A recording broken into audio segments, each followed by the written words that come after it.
En capítulos anteriores...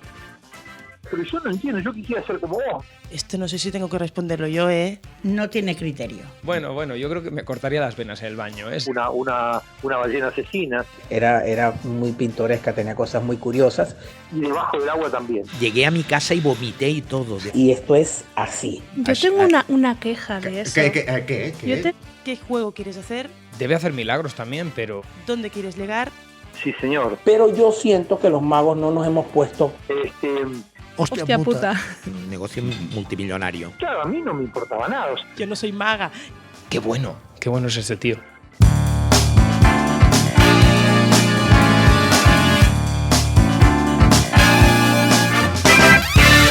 Mi nombre es Jordi Quimera y abrimos la Cámara de los Secretos para no hablar de magia.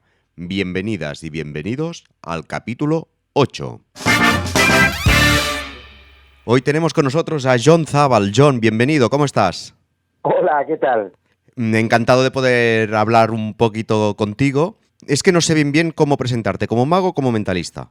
Bueno, yo en eso tengo también un debate conmigo mismo y con el mundo, ¿no? Porque yo realmente no me considero mentalista. Lo que pasa es que a mí me gustan los efectos que tienen que ver mucho con la percepción y con el engaño, digamos, psicológico. Y la mayor parte de las veces esos efectos suelen ser de mentalismo, pero yo no rehuyo de otro tipo de juegos que también pueden tener ese tipo de trampa y son otro tipo de ramas de la magia. Entonces, yo creo que soy mago y sobre todo hago mentalismo. No sé si te aclara eso. Sí. ¿Tus espectáculos se basan sobre todo en efectos de mentalismo o hay más efectos? No, se basan en efectos de mentalismo, sobre todo. Lo que pasa es que sí que es verdad que suelo combinar de alguna manera algún juego, pues por ejemplo, la desaparición del cigarrillo en la chaqueta, que es un juego de magia borrás, pues lo hago dentro de un espectáculo de mentalismo. Sí. Lo que pasa que está contextualizado, es como una especie de metáfora de otra cosa para pasar, digamos que es una transición. Pero en general, la mayor parte de los efectos que yo hago en el espectáculo son mentalismo. Te definimos como un mago que hace mentalismo. Eso es. Podría ser una buena... Tampoco creo que haya otra cosa, que todos los mentalistas yo creo que se consideran magos, no sé, igual. Hoy en día sí.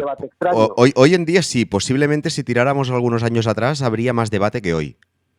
Sí, puede ser.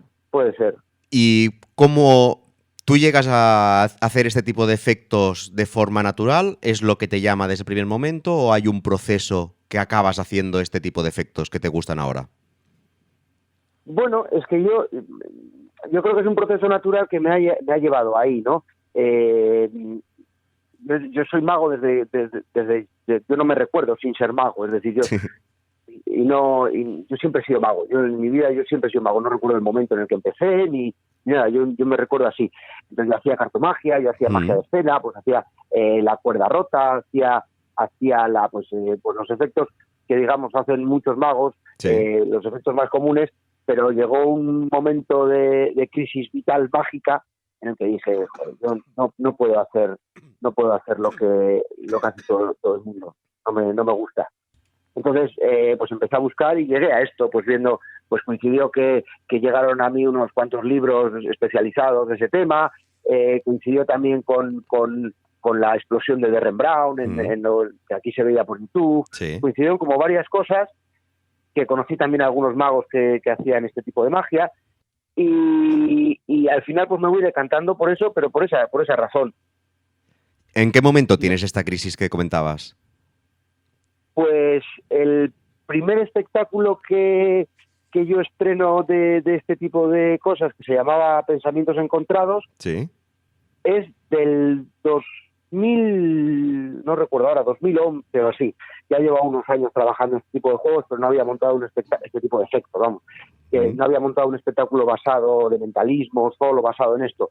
Pero yo creo que es del 2011, un poco antes igual, no te puedo decir ahora exactamente, pero por ahí coincide con la crisis. Claro, pero ¿en qué momento, o sea, cómo ocurre esto de que dices que no te recuerdas una vida anterior sin ser mago, sin hacer magia, y en cambio llega un momento en tu vida que dices, vale, soy mago, pero todo lo que he hecho hasta ahora no me sirve, tengo que hacer cosas nuevas?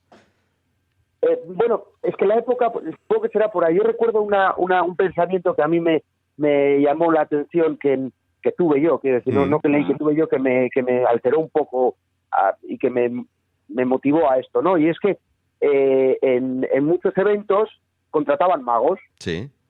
En Bilbao. En Bilbao hubo una época que se hacían muchos eventos, antes, incluso al principio de la crisis económica, se hacían muchos eventos en Bilbao y se contrataban magos. Pero daba igual que mago, es decir, los contrataban a peso. Sí. Necesitamos 3 magos, necesitamos 5 magos. Y yo dije, yo no quiero entrar en este juego. Sí. Yo quiero que me contraten porque soy yo. No quiero que me contraten porque soy mago. Entonces tengo ese pensamiento, tengo esa idea y esa idea sí que fue una de las cosas que yo marqué, o la tengo como marcada como el momento de decir, tengo que cambiar esto porque yo no quiero que me contraten a peso.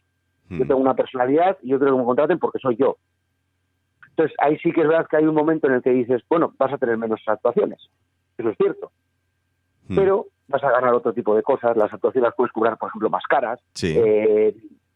Tiene otras ventajas, tiene problemas, pero también tiene ventajas. Pero sí creo que esa idea fue la que se instauró en mí y se fue desarrollando, fue creciendo y al final concluyó en una crisis. Sí.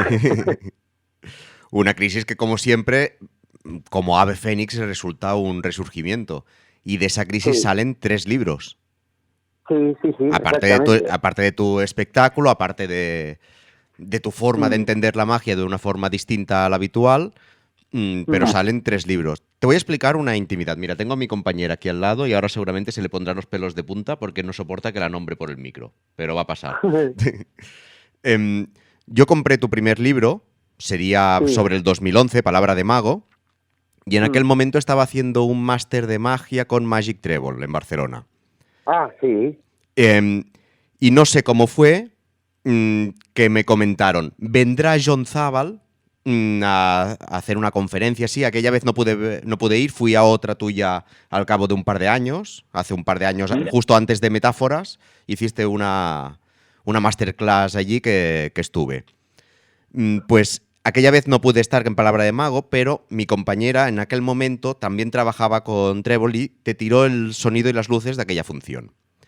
Yo había leído tu libro hacía unas semanas, pero estaba estudiando algunos juegos, sobre todo el test del libro me gustó mucho y lo estuve haciendo bastante tiempo, pero tampoco había visto una cosa que me llamara la atención. Y viene mi compañera, que habitualmente es bastante crítica con los magos que ve, y me dice, esta semana he tirado la función a un mago que me ha gustado.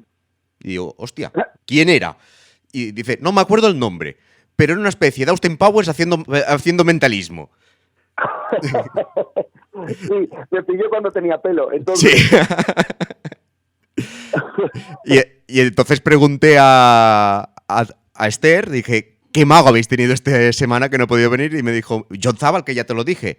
Y dije, hostia, y acabo de leer su libro y me ha encantado. O sea, entraste en la literatura, en mi biblioteca, casi al mismo tiempo que conocí que había un personaje estrambótico haciendo mentalismo por ahí. Sí, ¿no? Sí. ¿Cómo llegas a la conclusión de hacer mentalismo de esta forma desenfadada, divertida, poco habitual en la gente que hace mentalismo? Sí, bueno, yo realmente en los espectáculos combino esa forma con la forma seria. Es decir, yo eso lo mido mucho, yo lo mido mucho en mi espectáculo actual, que dura hora y media, pues habrá más o menos 60, un poquito más minutos de mentalismo con comedia, pero luego hay más, un poquito, 70, pero luego hay 20 minutos, 25 que son muy serios, o sea, son muy serios, serios, igual que lo hace un mentalista pues que siempre lo hace serio. Pero de todas formas, yo creo que aquí la idea de hacer mentalismo serio es una idea que se ha instaurado, yo creo que por Anthony Blake, que a él le sale muy bien, es muy efectiva, pero a muchos que lo intentan no les sale bien, y a mí no me saldría bien tampoco. Sí.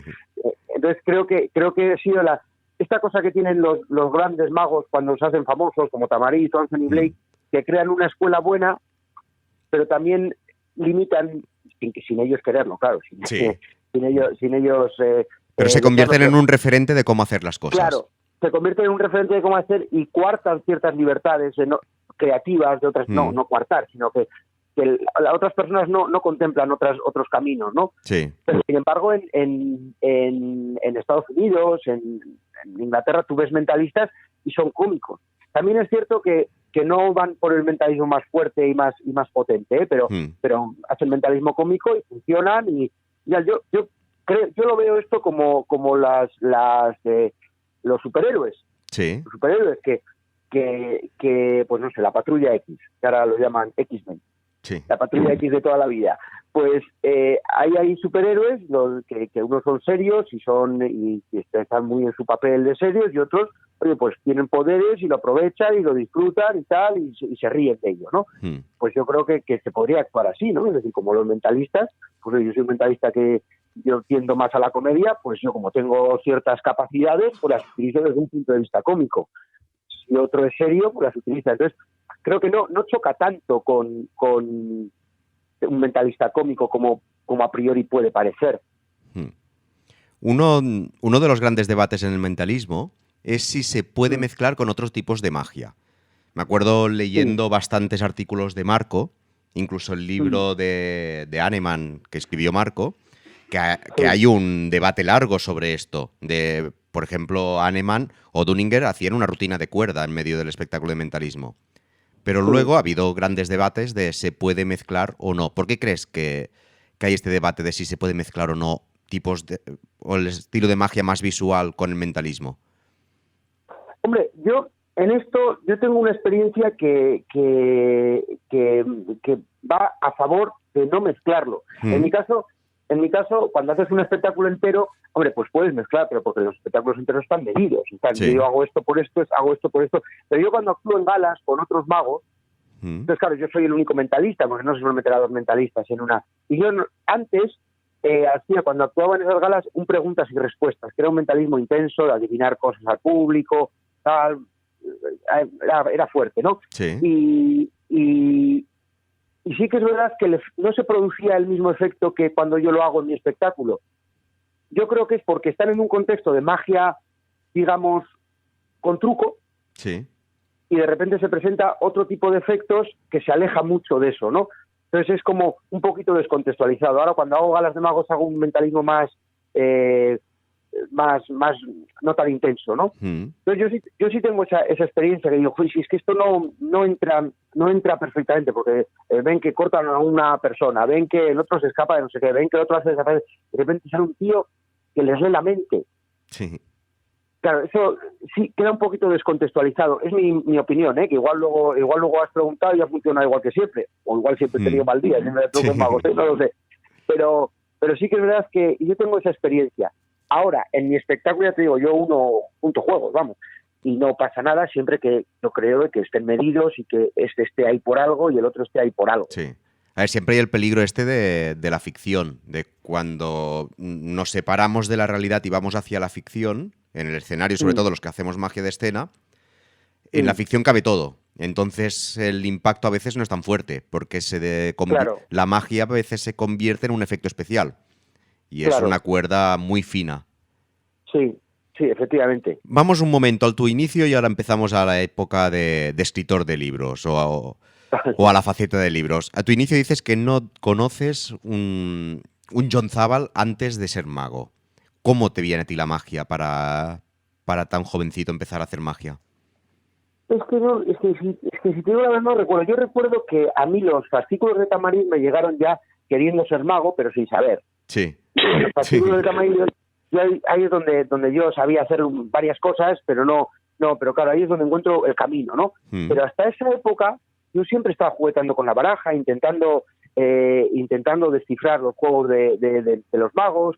Sí, allí hacía juegos de magia, lo que pasa que luego, claro, esos fascículos que son, yo creo, el epítome de los 90, sí, son los que me ponen, digamos, en la dirección. Pero ya hacía antes, yo ya recuerdo que yo muchas técnicas y muchos juegos que aparecían allí ya los conocía, lo que pasa que no los conocía tan bien diseccionados como estaban allí. Pero no había ningún familiar cercano, ningún vecino, amigo. No. ¿Te vino? Sí, me vino, no sé, no lo recuerdo, hombre. Yo recuerdo los Magia Borrás, pero los Magia Borrás era no sé, era la piedra roseta, eso no se entendía nada, era una cosa, bueno, la piedra roseta era para entender, pero esto no se entendía nada, ¿no? Y yo recuerdo darle vueltas y cuando se acababa, pues ya tengo el de 70 juegos, darme el de 180, que tampoco entendías nada, pero bueno. Como mucho la guillotina de dedo y punto. La guillotina del dedo. Es lo que hacíamos todos. Apretabas y punto. Sí, que nos creíamos que daba miedo. Sí. Que no te aquí va a tener miedo, que es un plástico. En el 2009 empiezas a escribir o publicas Palabra de Mago. Un libro donde tienes unas 6, diría que son unas 6 o así rutinas de mentalismo, unas cuantas también de cartomagia. En la parte de cartomagia dices que no te gusta hacer mentalismo de cerca. ¿Mantienes todavía esto? Sí, pero no, quizá el no me guste sea el querer con el poder. Quizá no es que no me guste, sino que no me veo capaz. Vale. También puede ser, ¿eh?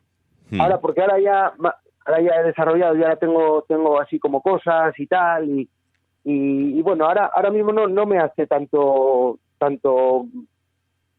no me causa tanto reparo. Sí. Entonces yo creo que en aquella época era pues eso, es que lo malo de escribir libros es que queda escrito. Sí. Claro, y parece que no puedes cambiar de opinión, porque por eso has hecho 3 libros. Claro. Yo, por ejemplo, en el segundo pongo que no me gustan los juegos de las rutinas de preguntas y respuestas de mentalismo, que donde las preguntas, pues un día me lancé a hacerlo y ahora es lo que más me gusta. Entonces, claro, pues yo me tengo que desdecir de muchas cosas, porque al final, pues oye, pues es así, es lo malo de esto. Es la evolución del propio mago. Claro. ¿Cómo te surge la idea de escribir un libro con tus rutinas? Bueno, es que yo escribir siempre he escrito. Yo he escrito guiones, he escrito varias cosas. Siempre he escrito cosas, guiones para teatro. Entonces, bueno, pues escribir surgió, pues la verdad, no sé, yo creo también, y que me perdonen otros que escriben, un libro se escribe en un tanto por ciento, grande o pequeño, por ego. Y yo soy hijo único. Entonces, eso ya une las dos cosas y por eso tenía que ser escritor. La tercera parte que no la he nombrado de Palabra de Mago es una parte sobre guión que quería dejar para el final, para comentar al final. De Palabra de Mago a tu último libro, Metáforas, ¿cuál dirías que es tu cambio? Bueno, yo, para serte sincero, a mí el de Palabra de Mago no me gusta. ¿No? No me gusta. Me parece que es un libro deslavazado, me parece que es un libro que no tiene... No, a mí me gusta información reservada y me gusta metáforas. Y creo que metáforas... Es que yo me siento muy agradecido por esto. Yo me siento muy agradecido porque me hagas una entrevista. Yo me siento muy agradecido porque me citen. Yo me siento agradecidísimo cuando hacen mis juegos, que parece que... Yo me siento muy agradecido. Entonces, yo ahora estoy escribiendo un cuarto libro que yo, aparte de los juegos, lo único que puedo hacer es desnudarme un poco y ser dadivoso, que no me sale, generoso con lo que doy, ¿no? Entonces creo que el primero fue un poco rácano, en el segundo fui también un poquito rácano en las cosas que conté y en cosas, me guardé cosas de juegos, claro, cosa que esto no sabe porque no si no lo contrastas no lo sabes. No lo sabes, claro. Sí. Claro, yo no lo conté, no lo sabes, ¿no? Entonces, en metáfora sí que hay lo cuento, todo de cada juego, tal. Y ahora, en este que estoy hasta podemos ver vídeos de los juegos. Claro, porque eso es una cosa que yo siempre he pensado. A mí hay una cosa que me dicen, yo quiero un libro donde el autor que lo haya hecho todos los juegos y estén probados. Y a mí me gustan los juegos, pero algunos los hago, otros no, y hay algunos juegos, concretamente en metáforas, que no los he hecho nunca, pero me parece que a otras personas le puedes dar ciertas ideas. Y siempre lo indicas. Este no lo he hecho, pero creo que la idea es buena. Sí, eso es. Porque creo que otra persona puede sacar, que no lo haya hecho, no quiere decir que no lo vaya a hacer en un futuro, pero creo que otra persona de repente encuentra otra clave y dice, pues tira. Entonces yo creo que hay un proceso de generosidad por mi parte, que no quiero yo que sea generoso, sino que voy aumentando en generosidad desde el primero, que fui rácano, al segundo, que ya está mejor, y el tercero, que yo creo que ya digo, venga, ya está. Y no me hace daño que los magos sepan los juegos. Y es que me da igual, porque si lo único que van a ver va a ser cosas buenas. Primero, porque yo considero que tengo una personalidad que, buena o mala, es muy difícil de seguir. O sea, no creo que haya mucha gente que, no porque sea difícil, sino porque una personalidad muy marcada. Sí, muy marcada. Entonces, aunque hagan los mismos juegos que yo, los van a hacer distintos. Mejores o peores, pero distintos. Entonces yo no me siento, no sé, es que me da igual que lo sepan los magos, porque ahora, claro, hay una forma... Claro, eso es lo de haz un vídeo, ya, ves que un vídeo de repente lo guarda en YouTube y lo ve el señor que te ha visto en una actuación. Entonces yo por eso prefiero el libro, porque los secretos siguen siendo secretos. En palabra de mago, te tengo que decir que para mí fue, aunque para a ti ahora no te guste, en aquel momento, 2011, cuando yo descubro este libro, fue una bocanada de aire fresco. No había leído mentalismo de esta forma así amena. Incluso poder coger un juego que en aquel momento fue el test del libro y aplicarlo en un mes al escenario y funcionar. Y atreverme con ciertas técnicas que un mes antes no sabía ni que existían. O sea, para mí fue muy interesante. En Información Reservada, por ejemplo, hay un juego que es El Objeto Perdido, que estoy enamorado de este juego y lo hago en muchísimas ocasiones. Y tengo que decir que leyendo el libro me hice mi propia versión.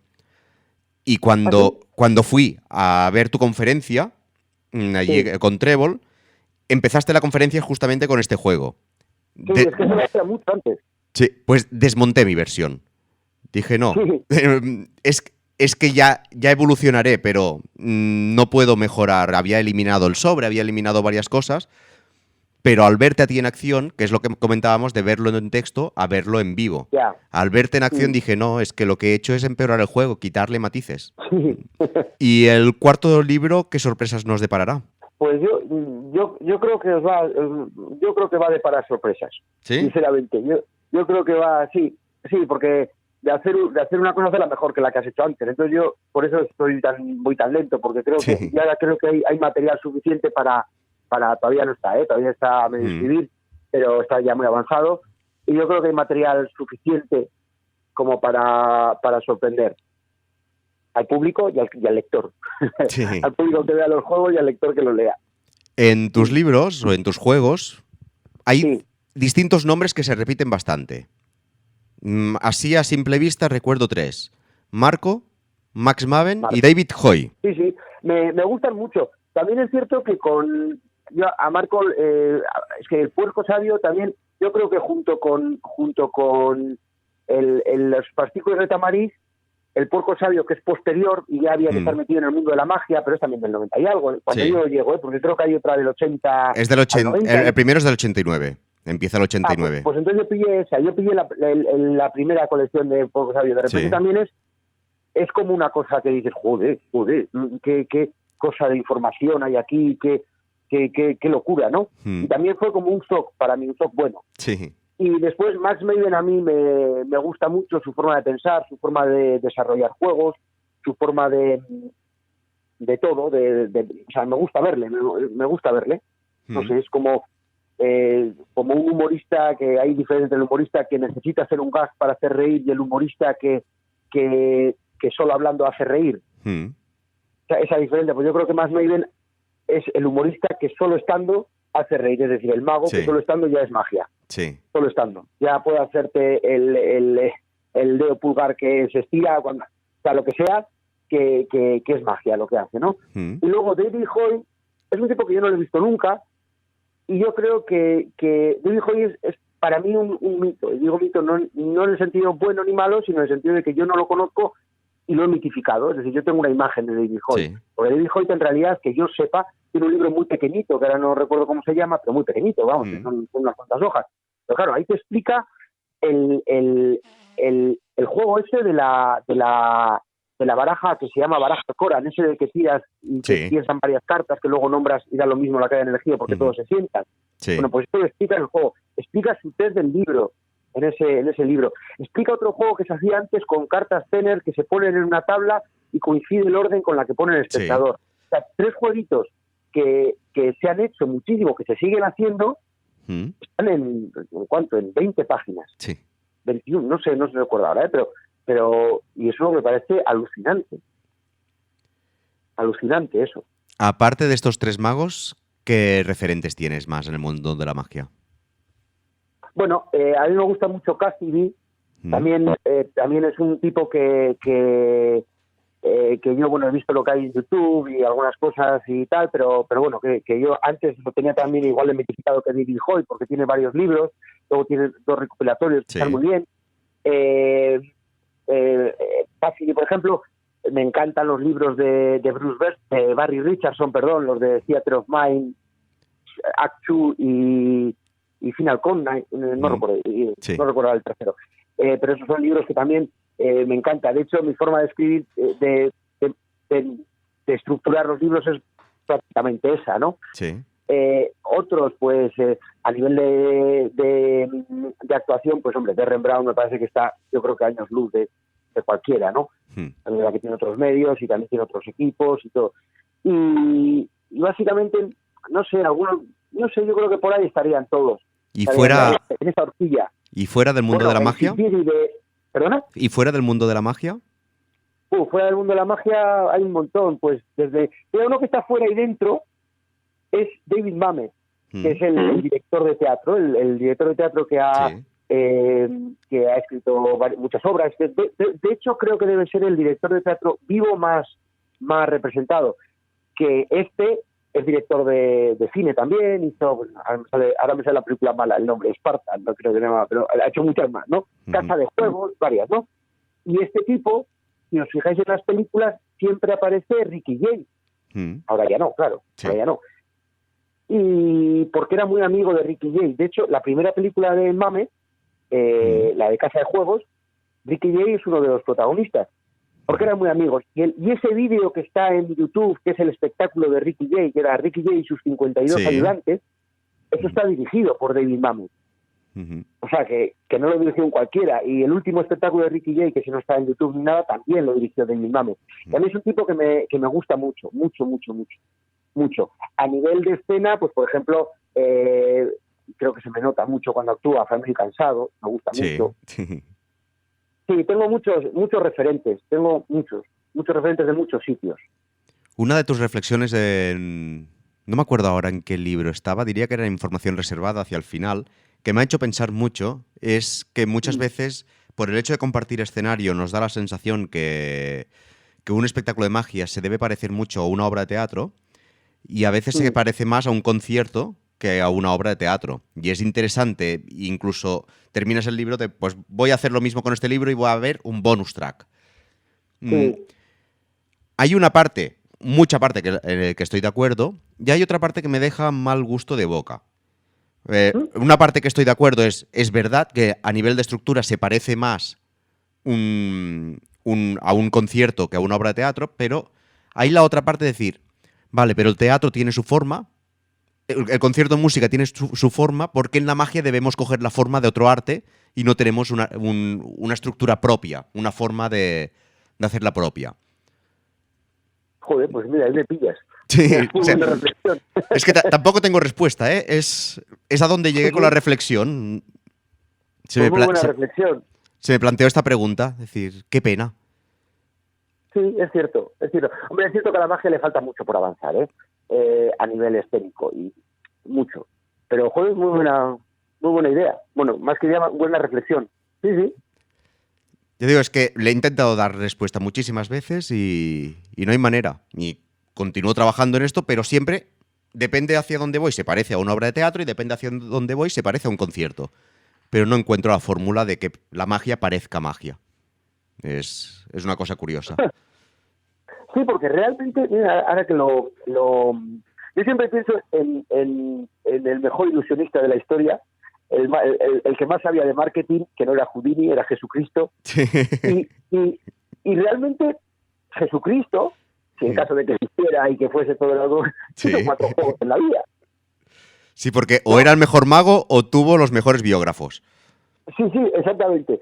Pero al final hizo 4 o 5 juegos. Sí. Digamos, resucitó a un tío, convirtió el agua en vino y 4 cosas más. Sí. Y mira la que ha montado. Quiero decir que quizá eso que dices de que la magia tiene que encontrar su propio desarrollo, quizá, y esto se me está ocurriendo ahora, no sea demostración tras demostración tras demostración tras demostración tras demostración, sino un proceso que lleve solo a una gran demostración. ¿No? O sea, posiblemente sí.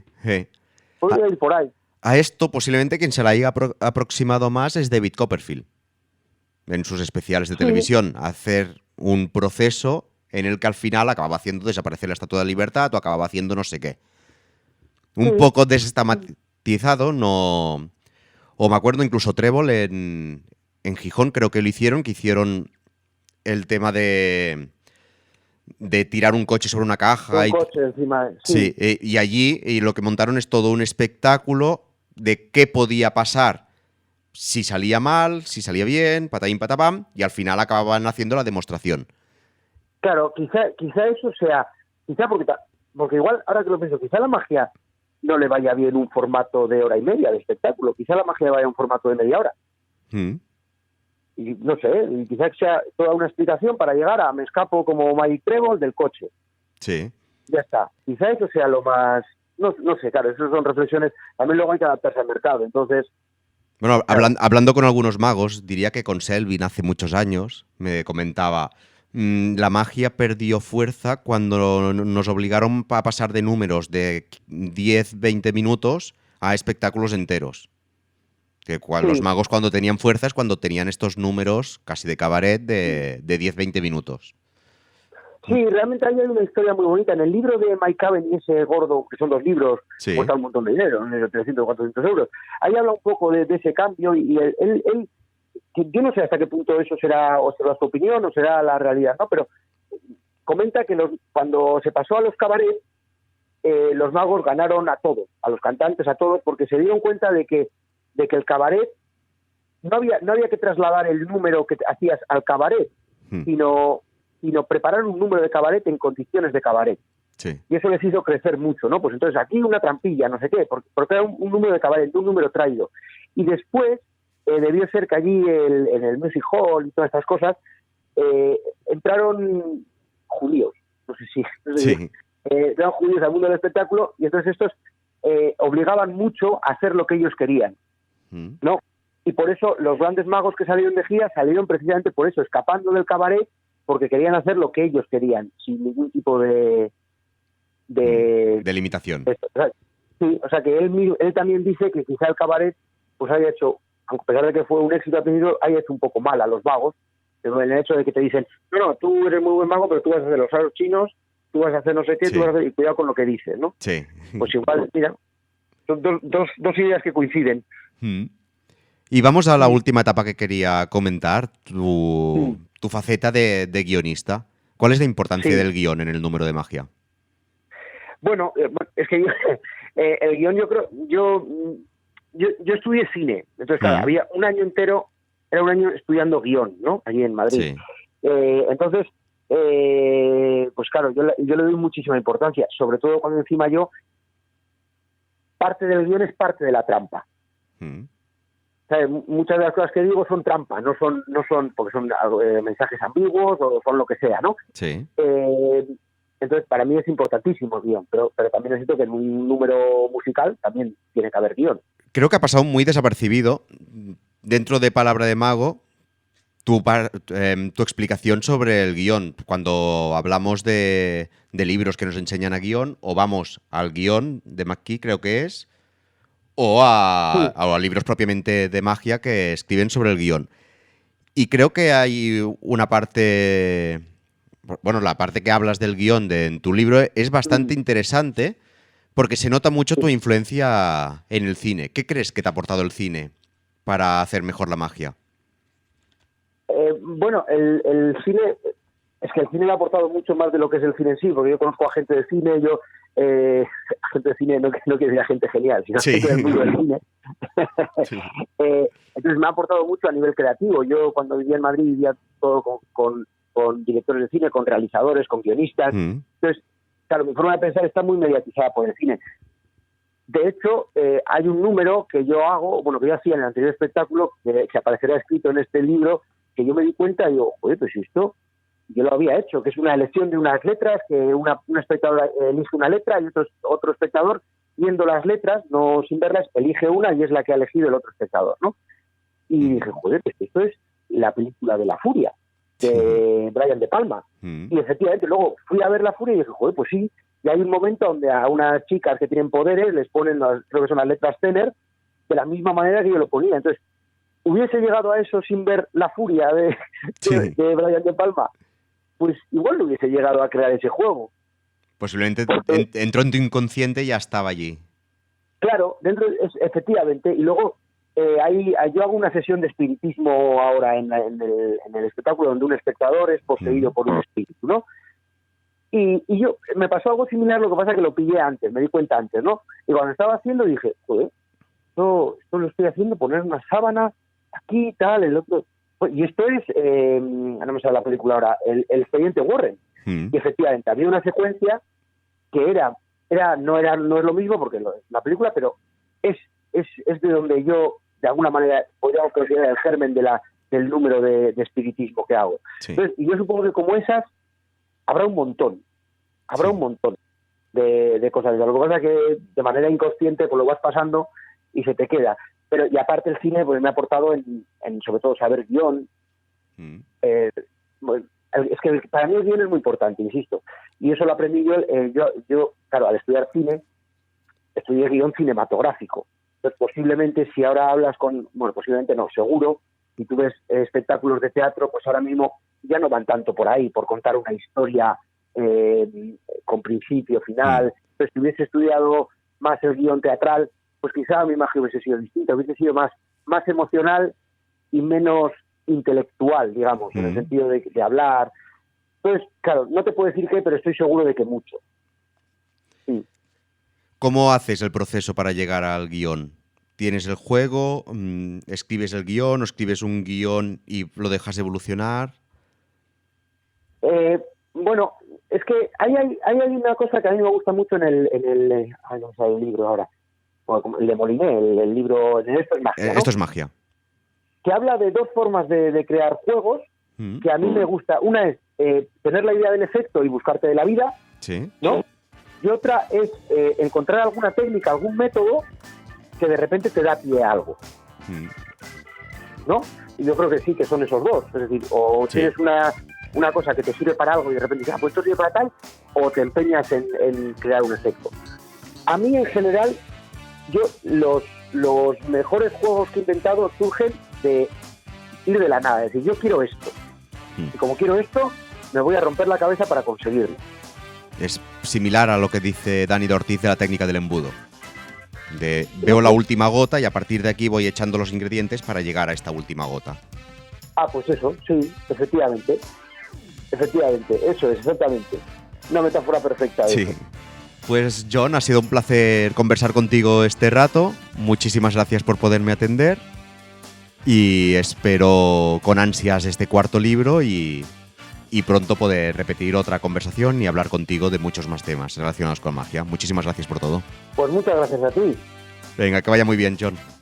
Venga. Adiós. Adiós.